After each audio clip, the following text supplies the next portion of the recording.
What's up, guys? Welcome back to the That's Sowdev podcast. My name is Dev. Thank you so much for tuning in today. I appreciate you. Y'all, I'm coming off the heels of my motherfucking birthday, and it was the tea, let me tell you, okay? Now, speaking of tea, y'all know we got some motherfucking tea to get into because the Fifth Harmony Renaissance is on and going. Okay, y'all, now, before we get into the tea, make sure you go ahead and follow me at That's Sowdev on Twitter, Instagram, and literally everywhere else, especially YouTube. We kind of popping over there. And if you listening on YouTube, hit subscribe, girl. It's not that serious. And hit the like button. I love that for you, okay? Because there's more coming, especially for the keeping up with Harmony teas, bitch, okay? So, y'all, let's talk. We have to talk because obviously I've been doing Keeping Up with Fifth Harmony at this point for a very long time now, a couple of months. And that's a very long time for me, okay, bitch? So, relax. Okay, it's been a minute. So, to see a Fifth Harmony Renaissance happening on Twitter, on TikTok, I need you all to understand how iconic that is. So Fifth Harmony debuted, obviously, if you are a Harmonizer, you know, 2012 on X Factor.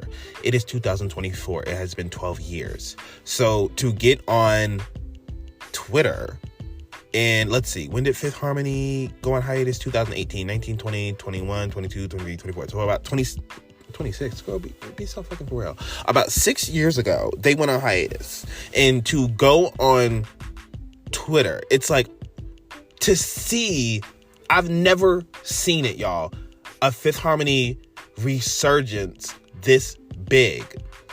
And somebody did say, and I do agree, that this is obviously a portion of it, like, people miss fun music, and Fifth Harmony really represented fun music, and I agree. They did, 110%, but also there's a lot of people who had fun music that actually was appreciated, overlooked, or it didn't age well. So it's not like there's no fun music anywhere at all.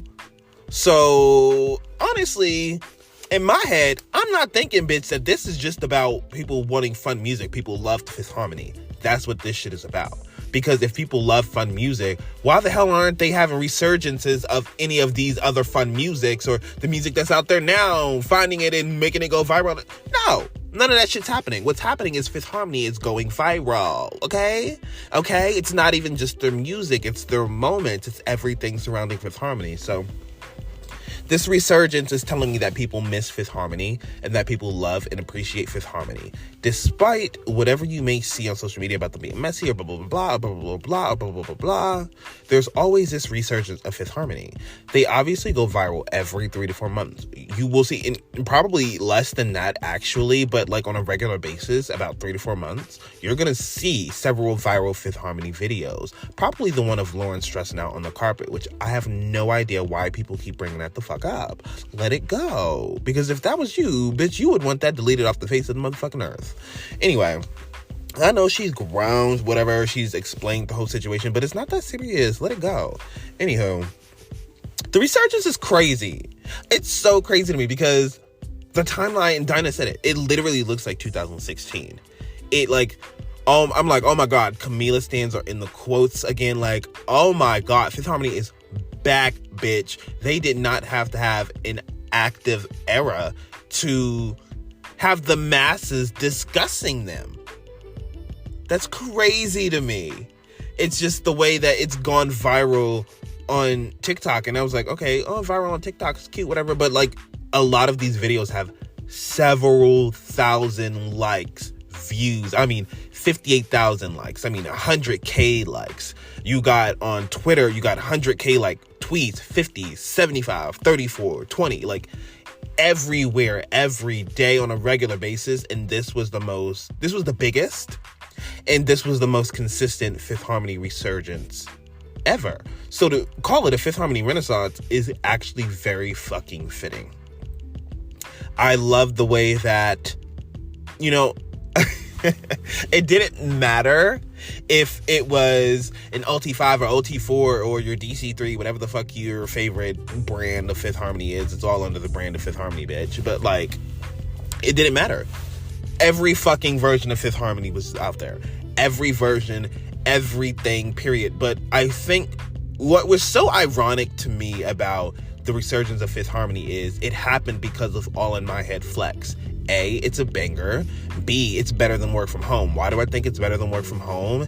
it's way more authentic. And while Work From Home probably has some elements that is true to who the girls are through and through, All in My Head really captures the picture of Fifth Harmony in the melting pot that it is, and it really represents the cultures of each girl individually under one song. It's just a massive umbrella of culture for them. And I think when you see their first performance of All in My Head on the Billboard Music Awards, when they gave an Xfinity encore performance, you see the flags, you see how everybody's dressed up, you see the background dancers, you see how everything is catered to them and their culture, and how the song brings all of that together.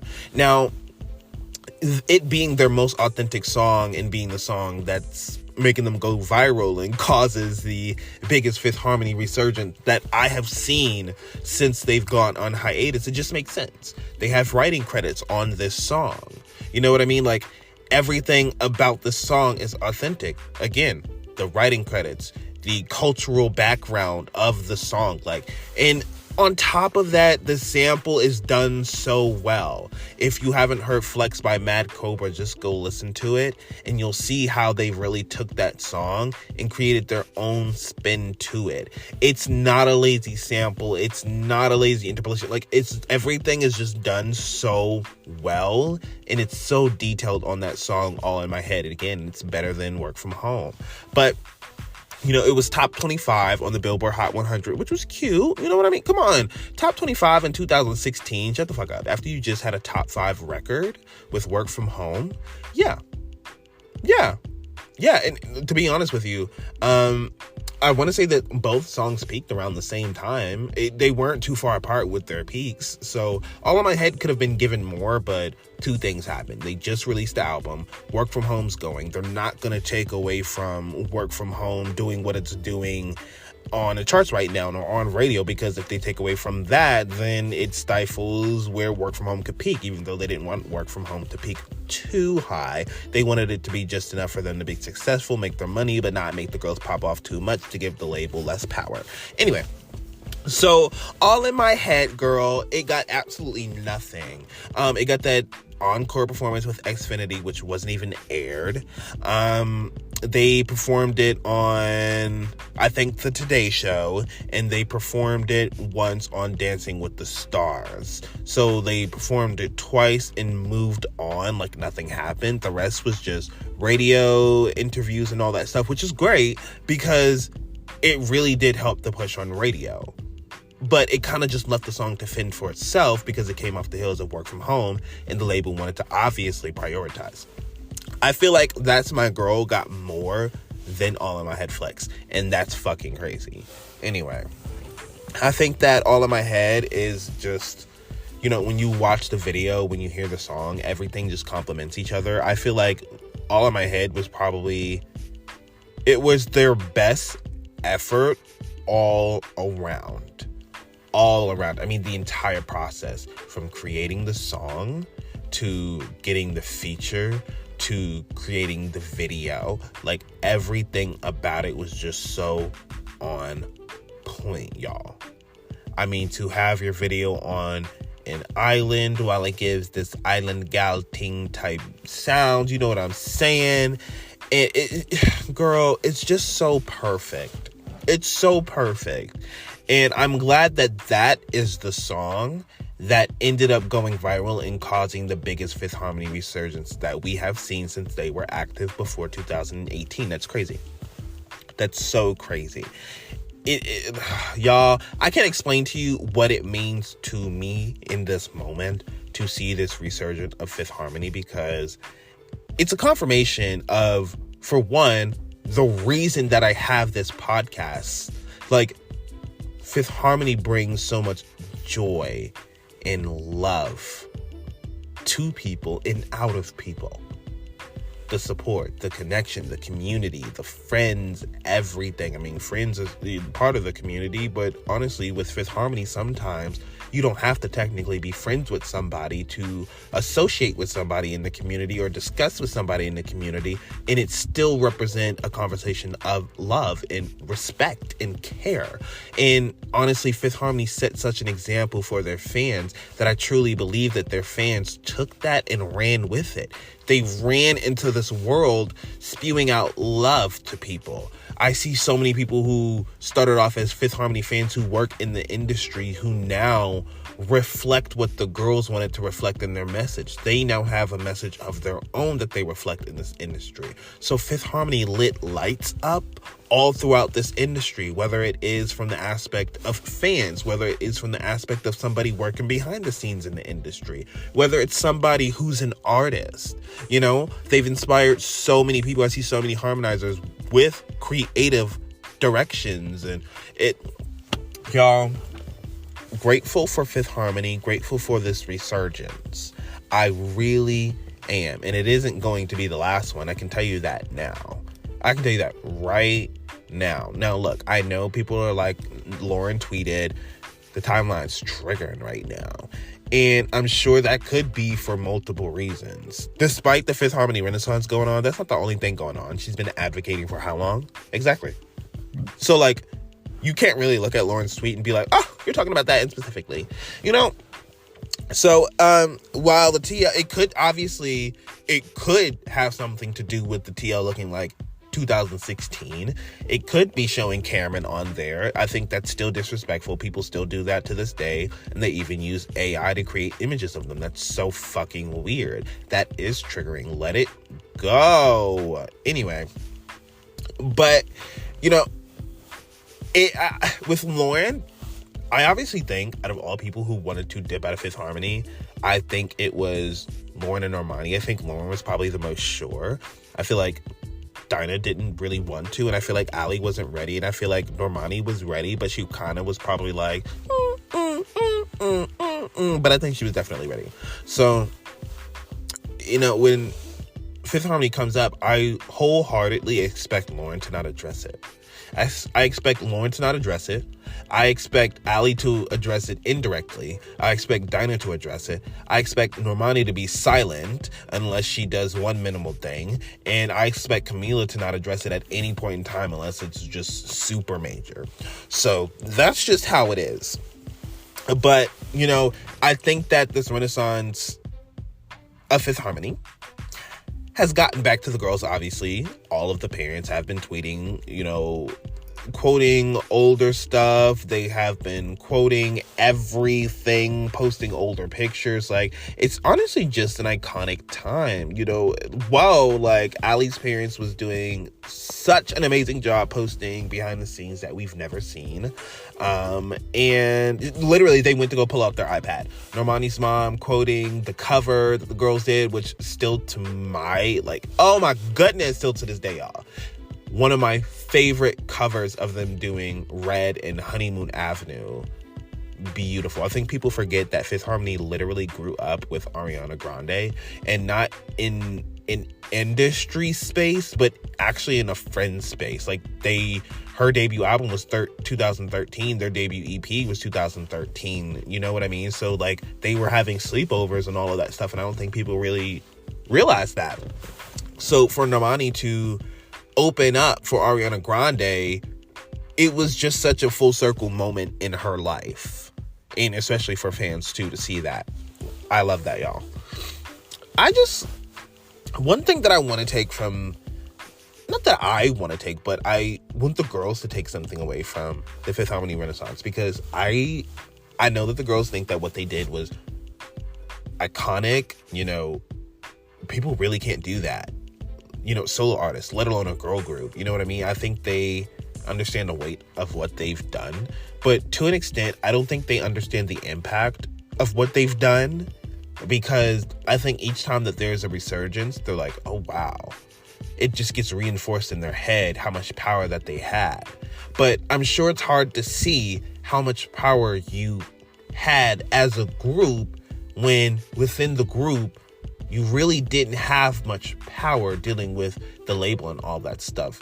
I wonder if them seeing now this resurgence and how much people love Fifth Harmony outside of the logistics of being attached to Epic and directly in a group and in an era and stuff. I wonder if they can really take all of that in now, even more so, and feel it all. I wonder if they can feel their power. Because I can imagine back then, like I said, you're overworked, you're tired, they're not paying you, you're eating, they're treating you like slaves. Like, you probably can't see your power because you don't feel like you don't have any. You don't feel empowered. But they're, again, in spaces where they've had time away. They've had time to regain their power, find their footing, who they are outside of the group and everything.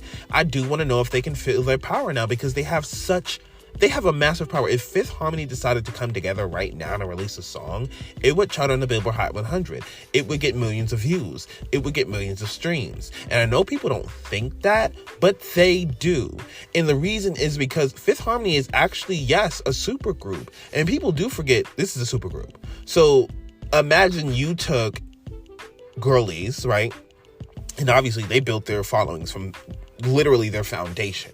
So these aren't really ghost followers. These are people who have been following them for literally 12 years at this point. So I'm kind of like, girl, y'all have gotten to a point to where it's like, if you've taken this girl over here with 8 million followers, this one has 10, 5, 10, and this one over here has about 70 million.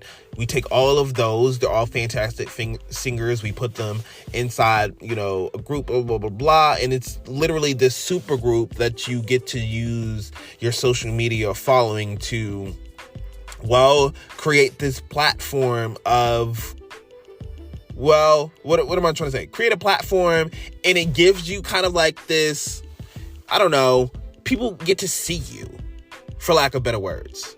People will get to see you more because of how many million followers that you have. Unfortunate but true. You have all these millions of followers. You have 5 different girls who have major platforms, right? Especially now when you get to share your posts and collaborate and all that stuff now. It's just giving a major platform. Look how each individual girl has their own platform, has their own fans. And often people don't think about that because, the stature of a girl group has been, there's one lead, there's 2 in the background, and this is the group. Fifth Harmony was, no, here's 5 girls. They're on their own. They have their own platform, and this is a group. Fifth Harmony has always been about being a group, but also being about individuals, because they've understood that we were solo artists before we came to be a group. We became a group to make our futures a reality, to make our dreams a reality, to make our dreams come true. That is T.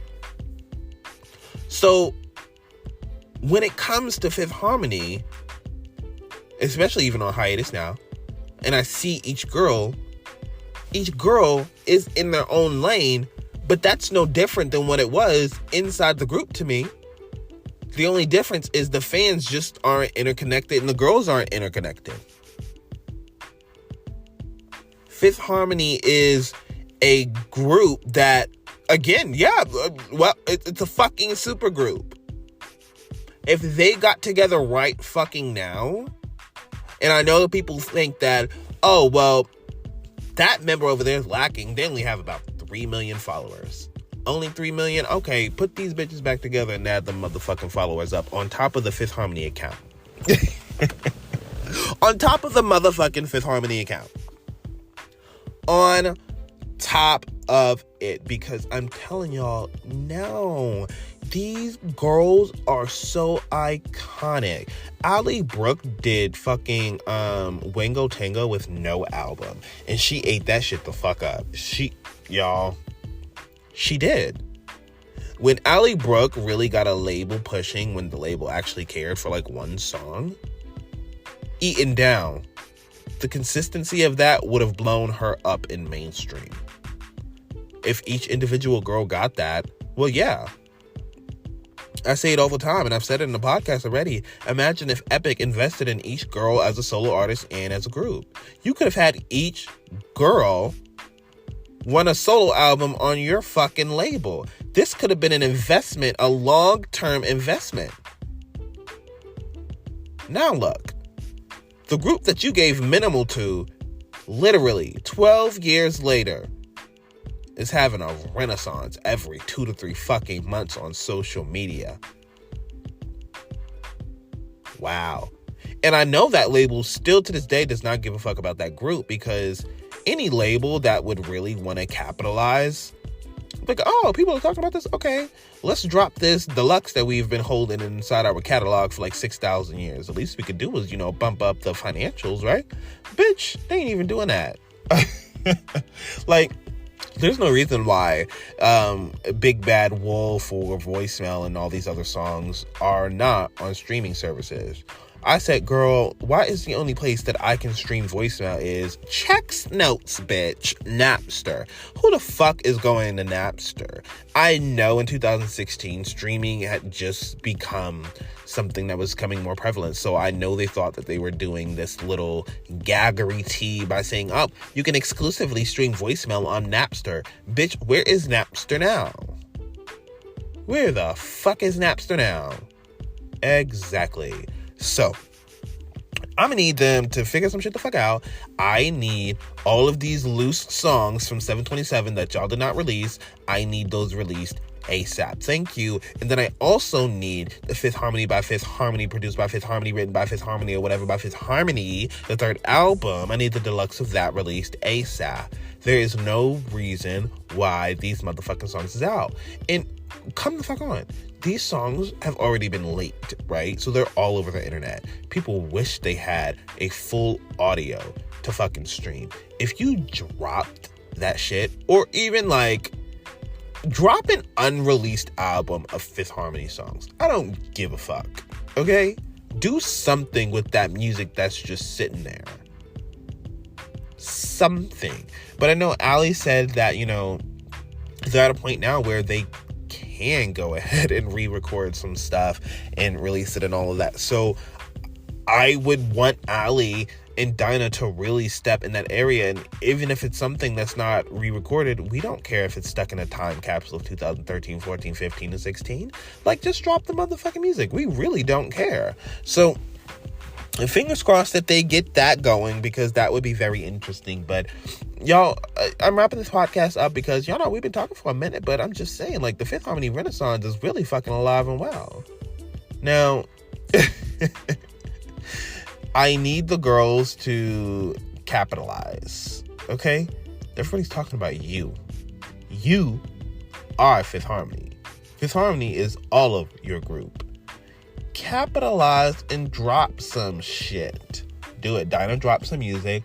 Monty announced her album. Camila got an era coming out. I don't know what Ali's doing. Lauren dropped the song recently, but which is a very good song, by the way. It's a very good song.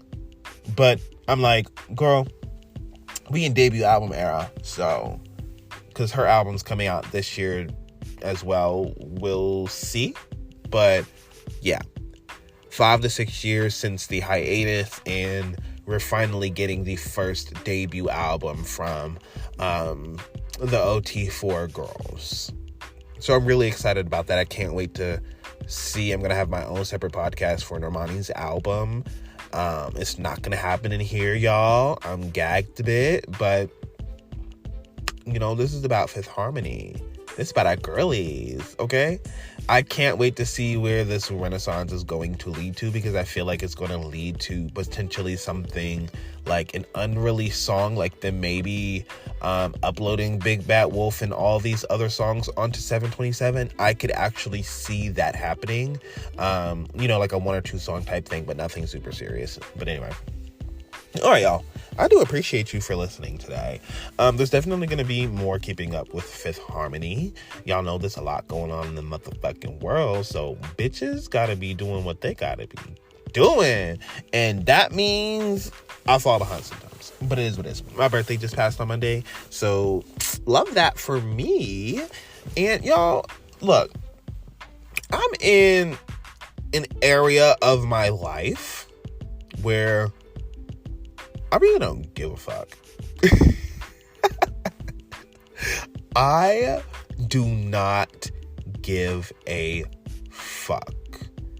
And I wish that I could say that I wish that I did give a fuck, but I don't. Obviously, I'm super empathetic because I'm a Pisces. Come on, girl, be serious. We got emotions everywhere. But, like, no, baby, I don't give a fuck anymore. I did at some point in my life, but I don't now.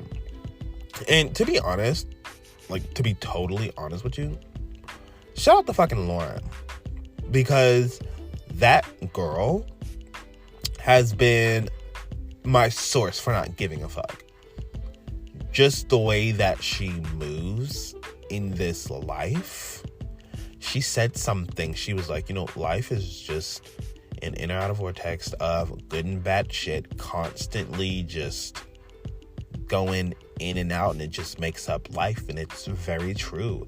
Life is just a mixture of good and bad and weathering that fucking storm to get to where the fuck you want to be. So, girl, I've taken that and ran. So shout out to Lauren, because Lauren has had this label of being a bitch, and I think she has, because Lauren has been the most outspoken one. She hasn't been afraid, and she hasn't given a fuck. she just hasn't, respectfully though. And I think, again, in the same way that I said Fifth Harmony spread loves and reflects loves, and their fans run off of that energy and spread that into the world. I think this energy with Lauren right here, I think she does the same. Each Fifth Harmony girl, I think, brings something different to the table that people do appreciate, whether they represent the talent that the person who's a fan of them longs for. Because we love the group. We love all girls, but we also can't act like everybody who's a fan of the group, we can't act like each girl's tea is their own tea. But together, there will be their tea. That's so confusing, I know. But people stand the group, but they may not stand girls individually. And that's just tea. It doesn't mean you don't love them. It's just the reality of the bullshit. Anywho, y'all, okay, I'm hopping off here for real, because I'm gonna keep on talking about Fifth Harmony and this renaissance and just, what they mean and, what they reflect into the world. Y'all already know what the motherfucking tea is, okay? But I'm gonna hop off here. I appreciate y'all. Thank y'all so much. News, there will be video podcasts of Keeping Up with Fifth Harmony coming very soon. It's definitely going to be after summer, but it's definitely going to happen. So for the second season, which I will say will start around 7/27. Laugh, chuckles, but I'm dead ass. I believe I will be having video podcasts on YouTube, so that way we can have discussion, we can have our settings, and do what we need to motherfucking do. So this Keeping Up with Fifth Harmony podcast is going to elevate, bitch. So prepare yourself. Okay, I'm hopping off here. I appreciate you. Thank you so much for listening, tuning in. Drink some water, eat some good food, because y'all gotta take care of yourself. Self-care. There's a lot going on in the world, bitch. Okay, if you're not gonna prioritize yourself, who is going to do it? Exactly. All right, y'all, I'm hopping off here. Thank you so much. I appreciate you. Thank you for listening to the That's Sowdev podcast, where you stay true and stay you, bitch. All right, y'all, I'm out here. Peace.